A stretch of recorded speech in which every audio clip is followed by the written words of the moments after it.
Welcome to My Waeguk Life, the podcast where we are all about discussing the foreigner experience in Korea, as well as how professional life fits into that. As Waegukins, we are always trying to find a way where there seems to be no way. It's My Waeguk Life. Welcome back to another week of My Waeguk Life. I'm Anna. And I'm Kelsey. Last week, we had an interview with me, your host, as an introduction. And this week, we'll be interviewing Anna, who is from Poland. Hi. And last week, we asked you a question. What is the first thing you do after you wake up? And we will read the responses we got to that. Also, stay tuned for the song recommendations of the week. Okay, so now moving on to our guest interview corner. Okay. Special guest this week, Anna. That's me. So, Anna, firstly introduce yourself to the listeners. Hello, everyone. I'm Anna, or Anna, whatever you want to call me. I got used to every single pronunciation of my name. Anna would more be the European version. Like Anna. In Polish, it's Anna.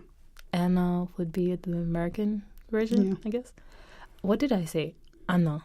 And that's probably more Jamaican. That's like probably some English mix of British and American and okay. Everything. It's okay. So I'm from Poland. I came to Korea in August 2014. And since then, I'm here with a little bit break in between for 6 months because I had to come back. I came here with scholarship, so I had my language school done, and then I passed TOPIK, and then I was doing my master's. So I graduated this year in August. Right. So with scholarship programs, you tend to have to do like a full year of language, right? Or is it until you can get to a certain level? Rules are like this. We have to do 1 year of language, and after that we have to pass the TOPIK exam at least level 3. At least level 3. When I came here, the rules were if you don't pass level 3, you got 6 more months to pass. If you don't pass, you come back to your country. If you pass, then you move on and you do your master's or PhD. Wait, so if you go back to your country, when can you come back if you want to? Or they're like, okay, that's it for you? This is not equal with we ban you from coming to Korea. I don't think so. Okay. It's just, this is the end of your scholarship. And that's it. So you can come back, but not with the scholarship because you kind of lost your chance at this point. But actually, to be very honest, I know some people and I heard about even more people that they didn't pass and they managed to start their masters and they just had to pass the TOPIK till they finished their masters. That was the requirement. But nowadays, like the new patch of the program that I was in, they changed the rules completely. So now I have no idea, actually. You've graduated, so they're just like, now we get to start new rules and torture a new set of students. Okay, so coming to Korea obviously was through the scholarship program, but like, what made you go, I want to do this program in Korea? So I have a completely different story than you. So first, so this is a very, very long story, but I'll make it short. I was studying Asian studies back in my country. And I was interested in Japan mainly, a little bit in China, but I didn't know much about Korea. I maybe knew like Hangul and one Korean horror movie, and that's it. But then I got to know more and more through my friends that I met at university. And then we had this amazing professor that was coming every 2 to 3 weeks to give lectures about Korea. Okay. And the way she was talking about Korea, because she was living here for 2 years, I was like, I want that too. Oh, wait, so this person wasn't Korean? She wasn't. She was Polish. Oh, okay. But she just went to, because she was studying Korean studies in Poland. She went for exchange or something here, and she was doing research here, and then she came back, and she became like professor. Okay. So the way she was talking about Korea, I was like, I want that too. I want these experiences. I want to meet Korean people. And then from that time, I just started working on how can I go to Korea, because obviously I don't have money Right. to go, because Polish currency is nothing in comparison to like dollars or Korean won. Yeah. So we have to have a lot of money to come to Korea. So I was like, okay, what about scholarship? But there was not much scholarships for students like me, because I'm not Korean studies student. Right. I'm just Asian studies, so it's like everything. So what exactly? And then my university didn't have even major in Korean studies. Okay. So we didn't have any like contracts with Korean universities. So I found this program, like Korean government scholarship program. I was like, that's going to be hard to get. And it's 3 years. Yeah. At least. But I was talking to my friend one day about it. And she's like, you want to go. Just give it a shot. If you don't get it, then you don't get it. You stay here.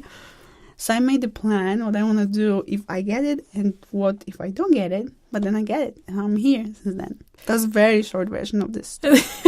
Really. Because this story is like 3 years long in reality. 3 years before coming here long? Yeah. Oh, wow. Yeah, I don't think a lot of people realize that when you're not from certain countries, like countries that have direct tie with Korea, or Korea immediately recognizes, it's not easy to just come here. Yes. Yeah. But yeah, 3 years is definitely, that was like dedication. Yes, that was dedication. And then I'm already 4th year here. I don't know how much longer I'm going to be here, because I already have this feeling like there's space for something new.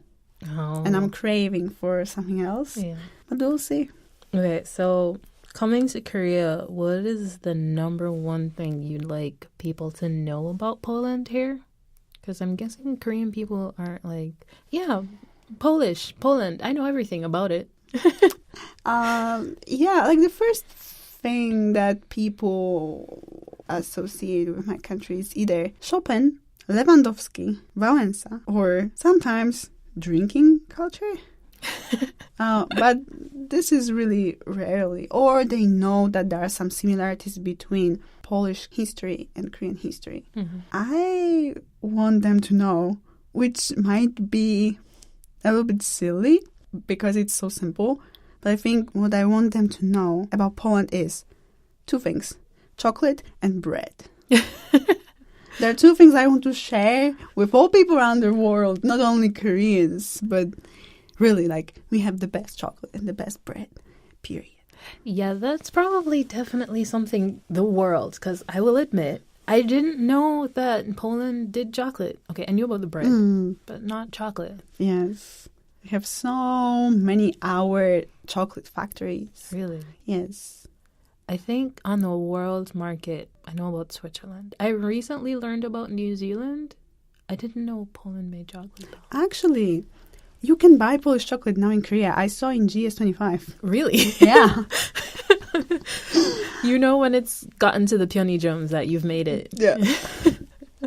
Because usually to find international things, you have to go to E-Mart or Home Plus. Yes. Or there's like special like world quadra. The foreign markets Yes. and stuff. Yes. But I saw like in Shincheon, there's this big GS25 and there is a Polish chocolate there. And I was so shocked. Like if you see Wawel is like W-A-W-E-L. You got it. Yes. I need to write it in my head first. So if you see that, of course everything is going to be in English on the package, but it's Polish. Because actually the name of the brand is the name of the castle in Poland. So. Oh, okay. Yeah. So I'll have to look out for that. Chocolate, I don't know if I found any. Well, Ghana chocolate is really nice, but I haven't found any chocolate in Korea where I'm like, oh, I love this so much. But also, I don't know if Korea really does chocolate like that. Okay. I mean, okay, no offense to anybody, but I bought Ghana chocolate and I brought it to Poland because I wanted my parents to try. Cover your ears. And they were like, well, we do better. So they were very cautious about how to make a comment about it. But yeah, we have definitely different style of making chocolate. Okay. But one of the Polish companies the biggest and one of the oldest Polish companies, was actually bought by Lotte. And it's like owned by Lotte right now. Really? Yes. So, that's interesting. So maybe we'll have some Polish-inspired chocolates. Maybe that's why it ended up in GS, come to think of it. But it's a different company, actually. Really? So I don't know how did this company ended up in GS. Because I would expect that company that was bought by Lotte, but... Barely anything. Yeah, barely anything. I cannot find too much of it. Like, sometimes I can see on Facebook some people find it, but not too much. They probably concentrate on export. So since that you're more like a senior to me of foreigners living in Korea, you have a year and some months on me. What is the biggest culture shock you've experienced since being here? I think I got 2 culture shocks, but I was studying Asian studies. Right. So when I came here, I knew what I can expect, right? Okay. I expect unexpected. Okay, so 2 things. First is similar of what you've said last week about sharing food. But for me, it was more like people randomly coming up to you and giving you food. Oh my God, yes. And especially like ajushis, and like you're like, I don't want like food from strangers. Like, when you are in Poland, like parents are telling you from the very early age, don't talk to strangers, don't take any candies from strangers. But here, like, people want to be nice to you and then bring you like rice cake. Yeah. And my first reaction, it was like my first week in Korea, and I was with friends, and I was like, what, I don't want this. And then my friend was like, no, like, take it because like you will be rude. Yeah. And I'm like, I don't care. So now I'm really careful about my reaction when people do that. But it's also different when people give you food that is like packed, like choco pie or whatever candy. That's okay. But if somebody gives you rice cake like this, like almost on bare hands, then I still remember about that when I think about culture shock. And the other thing is, I knew that age is very important for Korean people, so I was not surprised at all that they're asking. Like, the first thing that they asked at the language exchange was, where are you from? How old are you? Right. But then, surprisingly, there was third question. That was the most important question. So we have, where are you from? How old are you? And do you have boyfriend? And when I was asked about it for the first time, I was like, okay. And then the second time, third time, 10th time, I'm like, oh, that's a regular question to ask. So that was a big shock for me. Right. Social interactions in Korea can be quite different. Yes. Going off of what you just said, the first time I had like a conversation with a Korean person practicing my Korean, they kept asking where I live. And at the time I lived with a Korean family. So I was like, I'm not telling you where these people live. But I realized it's normal. Yes. Yeah. Like a taxi driver. I'm pretty sure you've gotten it from taxi drivers, right? You're just like talking with a taxi driver, like, 남자친구 있어? Oh, yeah. Yes. So if somebody came up to you in Poland asking those kind of questions, like, what would be the appropriate response? If they ask me if I have a boyfriend? Like, somebody in Poland just walks up to you and, like, say you get in a taxi in Poland, and they're like, I don't know, where do you, like, I guess they would know where you're from, I'm hoping, because I'm guessing you'd be speaking Polish. Yeah. What's your age? What would be the response? Do you immediately just tell them your age, or is it like, no, why are you asking that would be rude. That? It's rude? It's rude. Especially, okay, it's rude, especially if a guy asks a woman. Oh. It's like, why do you ask a woman about her age? Okay. That's the immediate reaction. Yeah, I can see that. Yeah. So, no. Like, it's a big no-no. Like, especially women. Mm-mm. I'm guessing asking, well, for a taxi driver to ask you where you live, they need to know your address. But if a random person asked you, where do you live? Is that a strange question in Poland? Okay, so the first thing that comes to my mind when I hear that question is, I would say the area where I live. Not the exact address, of course. But if they would ask me, I would assume that they're asking which area of the city are you living. So that's okay for me. Okay. But if they ask, like, give me your address, I'm like, no. like, please go away or something. So when people ask you where you live and you say Poland, what's usually the immediate response? Is it, I know this place, or? They usually do, But I think that's usual for any country. Yeah. They would say, as I said before, they would rather associate it with Chopin, Lewandowski, Wałęsa, like these very, very popular figures. Or they ask me, do you speak Russian or do you speak German? Or they don't even ask. They just assume that I speak German and Russian or either. Okay, so for the people, Anna, clarify what languages you speak. We use Polish. We have our so. own language. It's very difficult to learn, but for Koreans, it's actually, okay, I will not say it's easy, but because Koreans and Polish have similar sounds, I think it's easier for Koreans to learn. Like if you have English person and Korean person learning Polish, Korean person would learn faster. Oh, okay. So like the sounds that you have to make are more similar. Yes. And also sometimes the logic of the language, it's more similar with Korean than English. Maybe that's why Korean is so hard for me, because it's very different from English.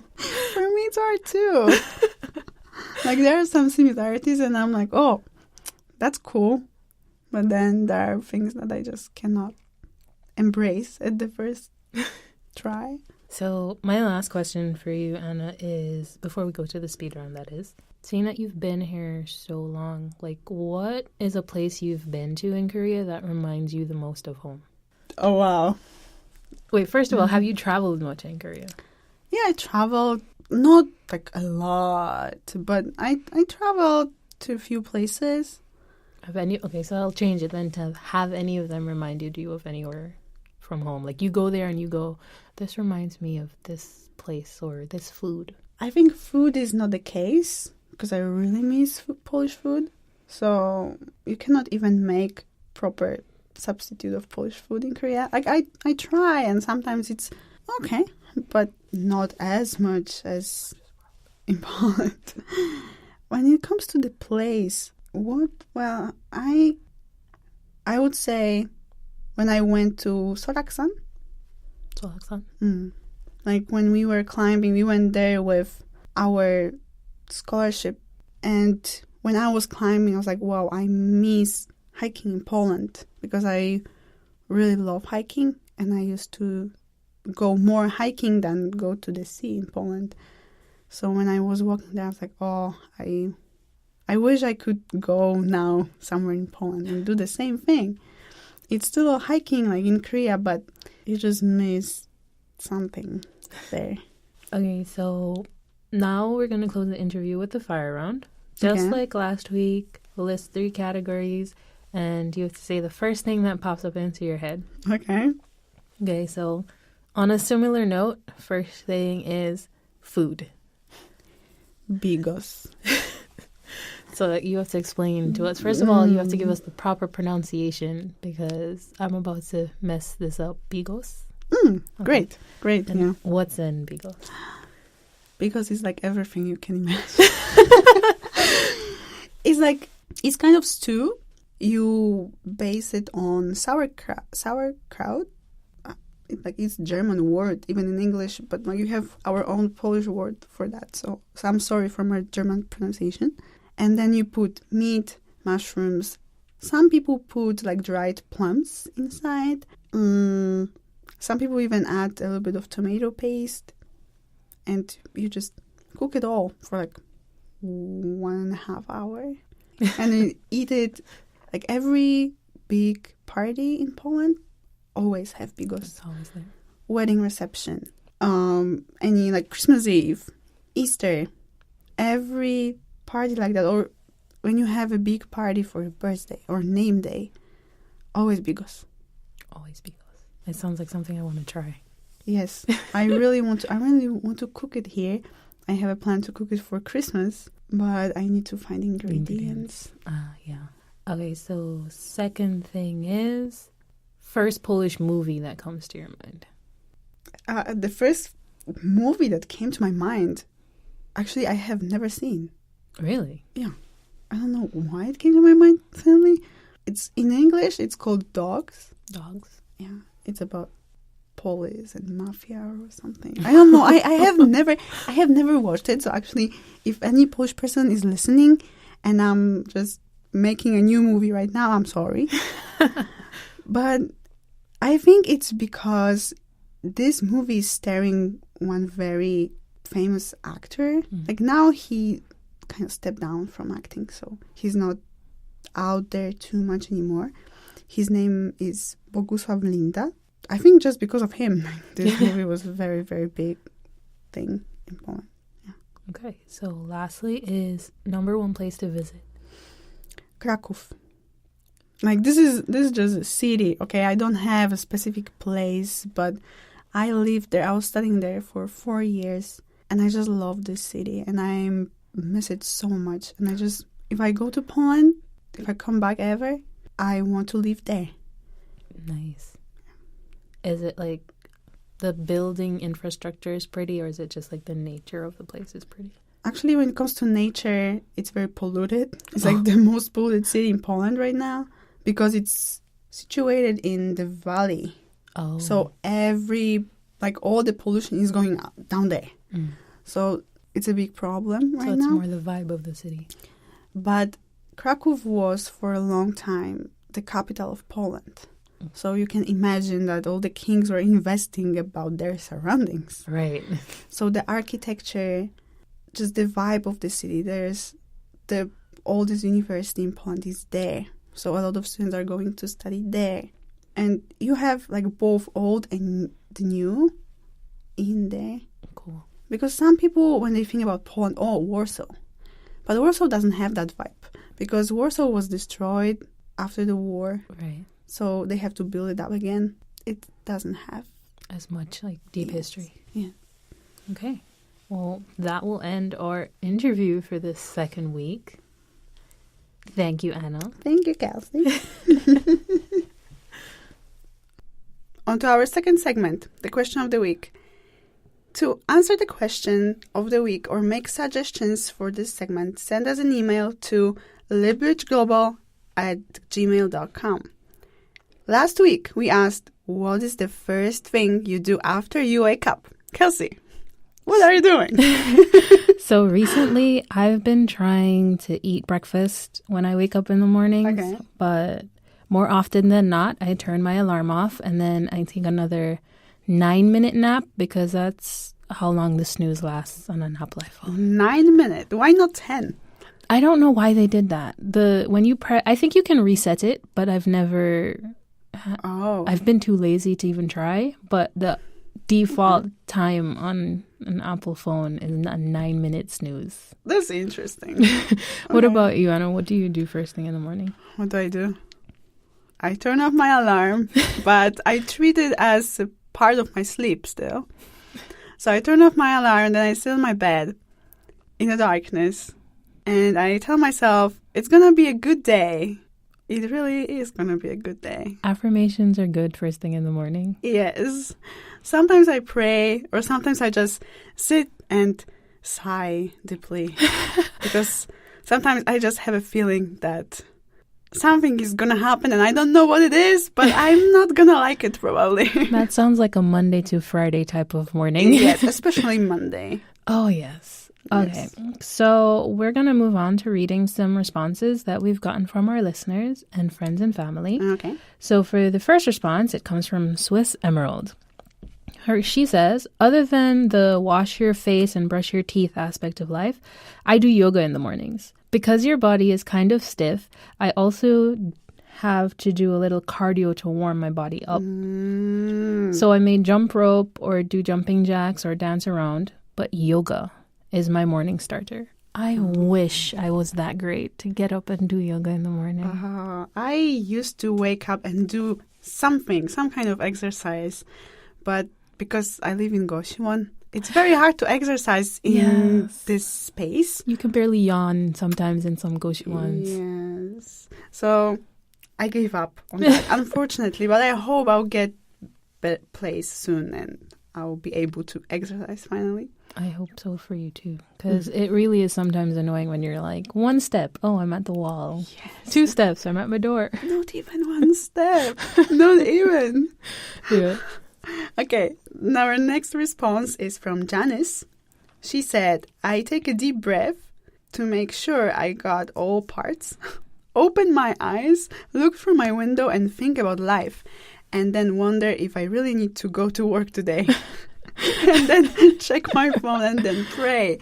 I totally agree with that. It's like with my sigh. I think like me and Janice do pretty much the same thing in the morning. Right. At first I thought, oh, this is going to be a positive one. And then it's like, and then think, do I have to go to work today? Mm-hmm. I think that's probably something young people, probably a lot of us think. Yes. Before getting up in the morning nowadays. Yes. Especially on Monday. Oh, especially on Mondays. Knowing you have to go to Monday morning meetings. Oh, yes. Are always fun. Always fun. So our next response comes from Sklit. She says, Sklit here. First thing I like to do in the morning is play dead so my dogs don't know I'm awake. And then I check my social media. I totally understand that. Like my dog back in Poland, you really need to play dead. You cannot move because then she's all over you. I hope I get that experience in the future. Like living here a little bit longer when I get a better apartment, I'm hoping to get a dog. But I have a German Shepherd back home. So he's always outside. But he's also the kind where when you step out the house, you'll just hear him start running at you. Mm-hmm. And it's fun because you love him. But when you have to go to work and you're wearing black pants and he jumps on you and leaves his fur all on your pants. Oh, yes. I got it. Yeah. Mm-hmm. Mm-hmm. That's life. That's life with dogs. It is. You love it, but sometimes you're you like, just... oh. Yeah. So another friend, Ebenezer. Am I pronouncing that right? Right. That's one of my friends. Her name is Eben. But okay. I called her Scrooge once because it was Christmas and our moods were kind of low. Mm-hmm. And so I called her Scrooge. I called her Ebenezer Scrooge because her name is Eben. So it's like a running joke between the two of us. Okay. So she helped with this and wrote in, called herself Ebenezer. Okay. So Ebenezer here. First thing I do is check my messages from friends back home as they are awake when I am asleep. Oh, that's beautiful. It is. I do feel that too, though, because one of the things that I've been struggling with messaging my friends back home is I sleep light enough that if somebody messages me at 3 a.m. and my phone lights up and goes off, I'm going to wake up. So I automatically think people are like that. So I don't like messaging them when I know it's 3 a.m. Wow. But it's hard because most of my friends live either 12, like anywhere between 9 to 14 hours behind me. So when it's day for me, it's night for them. So I totally feel that. Okay, so the next response is, Jer here. When I wake up, I try to find a reason to get out of bed. And when I finally do, I go pee. It's a great motivation. I have to admit that sometimes it motivates me too. There have been weekends where I've just stayed in my bed until that urge hits. And I'm just like, okay, it's time to get up. Mm-hmm. Our last response for today is the response from Sandra. She said, I turn off my alarm as I pray a short prayer, at the same time trying to rush to go to shower. And she said, it's all because I'm a college student. I just do 4 or 5 things at the same time, and I'm completely fine. I can relate to that as well. So can I. Like, we just ended our college run, so we know. We know. Okay, so that's the end of the responses for this week for that question. For next week, the question will be, what is your New Year's resolution? So the end of the year is coming up, so we want to know what your resolutions are. And for those who don't have a New Year's resolution, tell us why you either don't make them or haven't made them yet. Yes. So send us an email with your answers or leave us a comment wherever you can leave comments.